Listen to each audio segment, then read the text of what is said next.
Welcome once again to another edition of Let's Play TNA 2016. As we continue on to the next one night only pay-per-view, and this one night only pay-per-view is very similar to Lockdown, which is also the former the one-time pay-per-view that we used to know. Well, let me rephrase that. The one-time April tradition that used to be commonplace in TNA, but once they made the switch, all of it went away.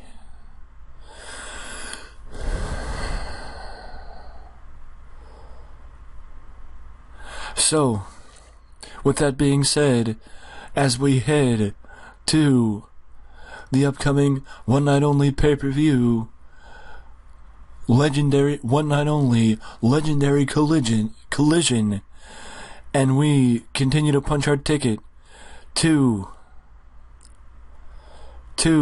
Slammiversary in June.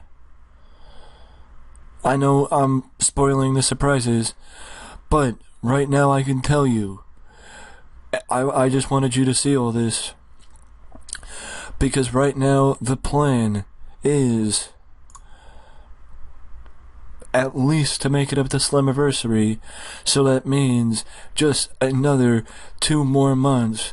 But if the views remain following Slammiversary, then I'm going to keep going as long as the views remain, because it's like I said, there is no set period of time that I'm going to keep this series going, even though by a month it is the longest series on the YouTube channel, this YouTube channel, as it started in April of this year, and then the following month the WCW series started.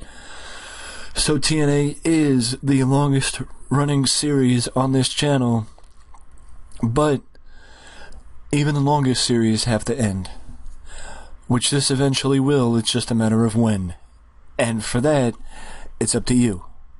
You want to keep watching? Keep watching. But when the views stop, that's when the series does.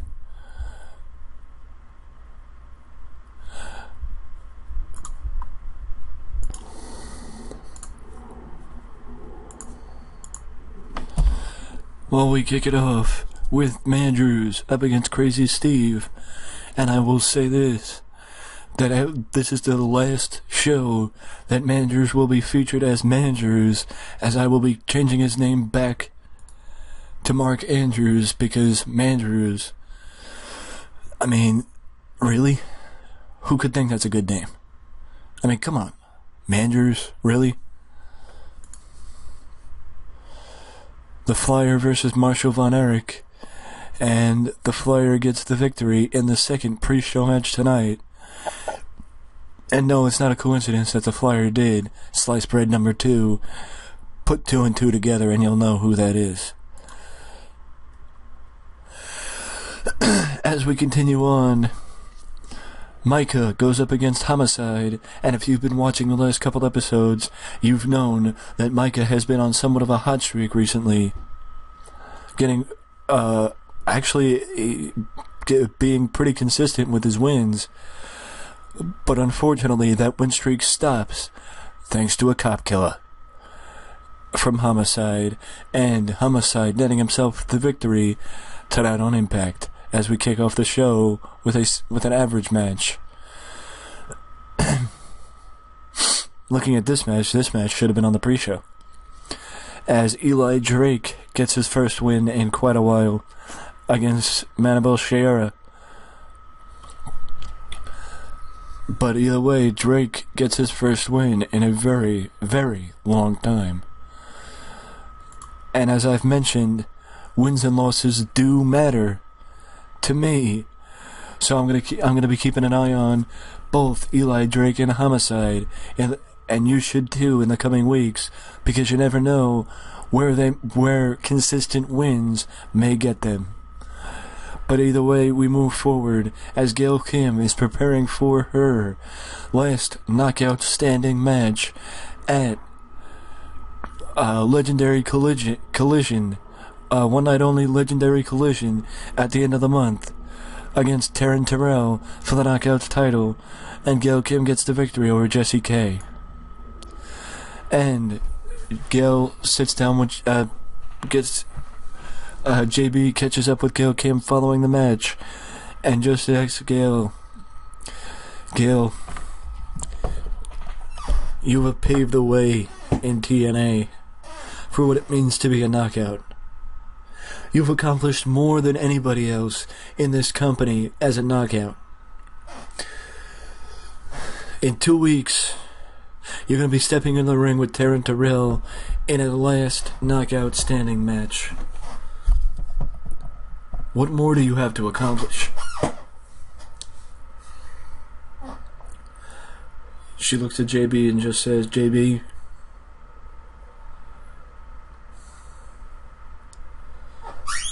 people want to talk about a women's revolution. I started the women's revolution in TNA. I helped get it on sturdy legs. I helped get it in a position where it should be. And at one night only Legendary Collision, it will be a legendary collision, because you will see me and Taryn Terrell tear the house down one more time for this Knockouts title. And I promise that I will walk out still TNA Knockouts champion.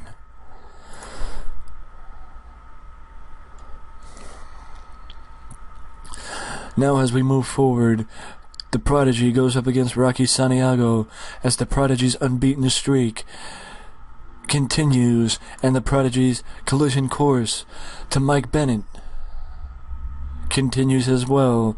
I feel stupid for not including Mike Bennett in this interview segment, but either way, JB asks the Prodigy about Mike Bennett and what it will mean to face Bennett in 2 weeks at one night only Legendary Collision, and all the Prodigy says is, I told Mick Foley to give me competition, and he's doing exactly that. But if Mike Bennett thinks that he's going to be any different than anybody else that I've got put in front of me since I started in TNA, he's got another thing coming. Because come Legendary Collision, Mike Bennett will just be another statistic. Because once the match ends and the bell rings, you will hear the name that you have heard so much since I debuted, the name that is common with victory. Because you will hear the ring announcer say when that bell rings after a 1, 2, 3 that the winner,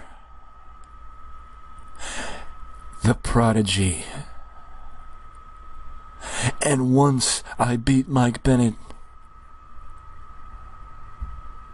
it's time for the Prodigy to have some championship gold around his waist. So Mick Foley, you listen to me once. Hear me again. After Bennett, I want championship gold. Nothing like an upstart making demands to the hardcore legend. You'll have to stay tuned in to see where that goes from here. As we move on, Drew Galloway against Tyrus. If you remember last week, Tyrus went up against Bobby Lashley, and Lashley got the victory over Tyrus. But now this week, Tyrus gets the victory over Drew Galloway. as both Tyrus and Drew Galloway have not really seen much action in recent months. But either way, they're both on TV now, because it's like I tell you, I do these matches, these random matches, in many cases just to get people TV time. But also, you never know what could come of random matches and giving random people TV time, because it's just, it's always just something random that could spark an idea or make something come to mind. Like this, because Eric Young makes his way out to the ring and starts talking about Anderson, Mr. Anderson, and starts talking about the TNA Heritage title. And that he is going to pull an Anderson and say that if Anderson wants to issue open challenges, then he's going to do the same exact thing. So somebody backstage that wants an opportunity against the TNA original, why don't you make your way out to the ring, ready, willing, and able to get your ass kicked by Eric Young.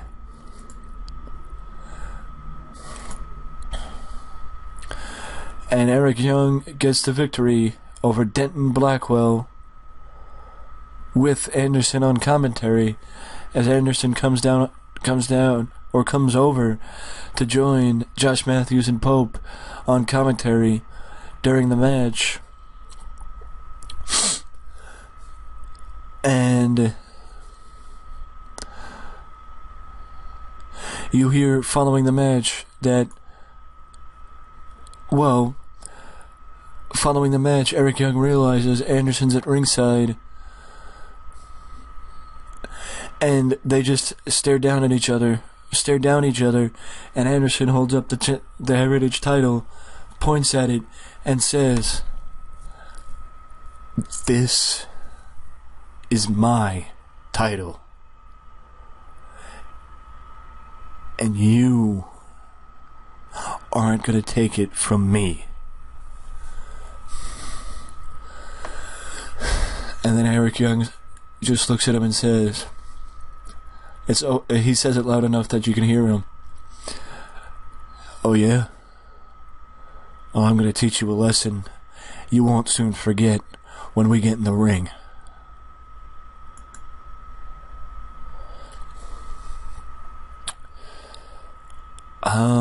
I don't think this is a talking segment. Oh, no. This is basically Bram and Rob Echoes are together backstage. EC3 walks into the picture and basically says,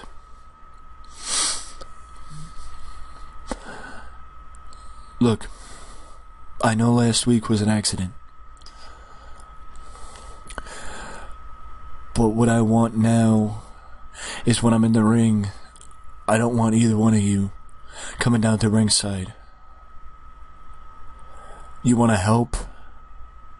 Stay backstage, because I lost an opportunity to go and become TNA World Heavyweight Champion again because of an accident. So the only way we can avoid this accident happening again is by you two staying backstage when I'm out there doing what I do best, leading this trio."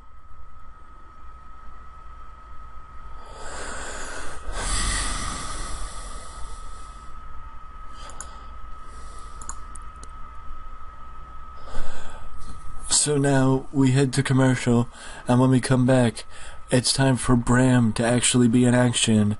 And this week, Bram's in action against Brent Albright, as Bram gets the victory over Albright in, basically Bram's first match in since, I want to say actually since the beginning of the month, but I don't think that's true, because last week's main event was Rey Mysterio versus EC3, so I'm guessing it might have been 2 weeks ago, June week 4. So if that's the case, then it's been 2 weeks since he was featured in a match. Whatever. Point is, he won. Well, now with the possibility, or the...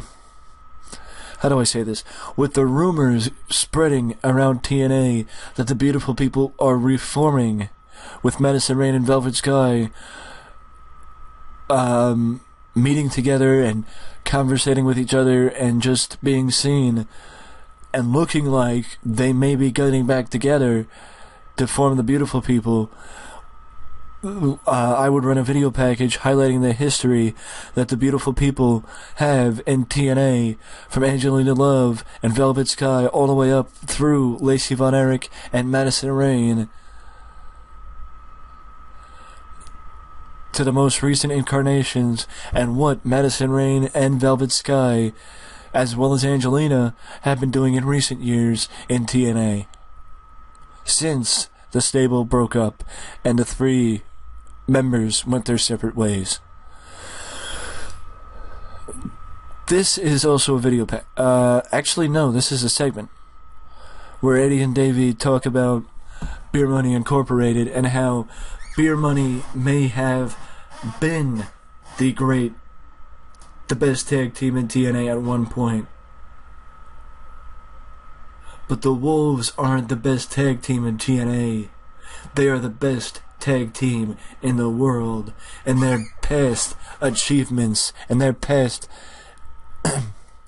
Eddie says, our past achievements and our past successes prove beyond a shadow of a doubt that we are the best tag team in the world.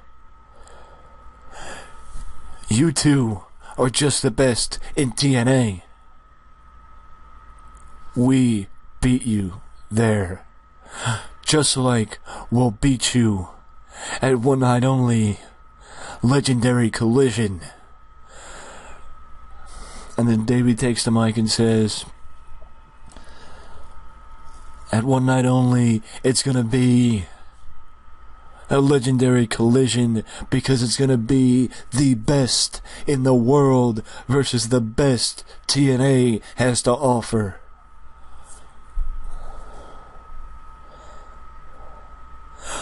But the result will be the same, because we are not on the hunt to be the best just here. If earlier in the year is any indication, you should realize we're on the hunt to be the best in the world.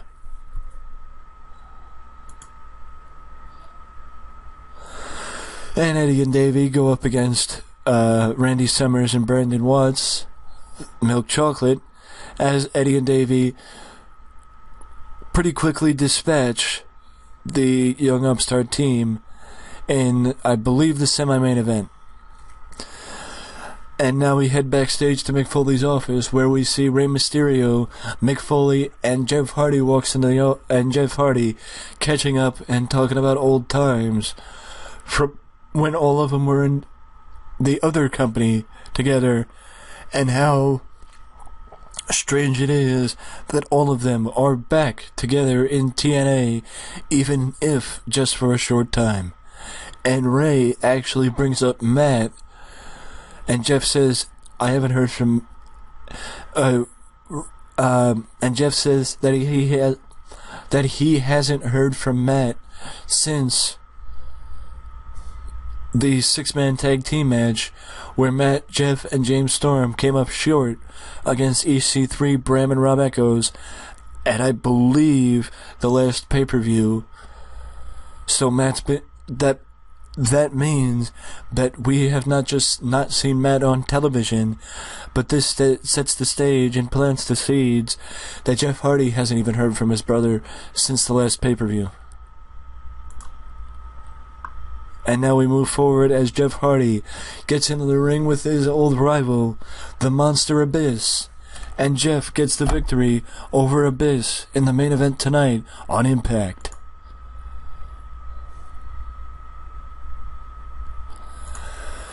Somehow, okay, I think I'm going to actually shut this off. There weren't enough attractive women on the show to satisfy the core audience, because, I mean, I did interviews, I did Oh, they weren't. I guess they don't consider that to be on the show.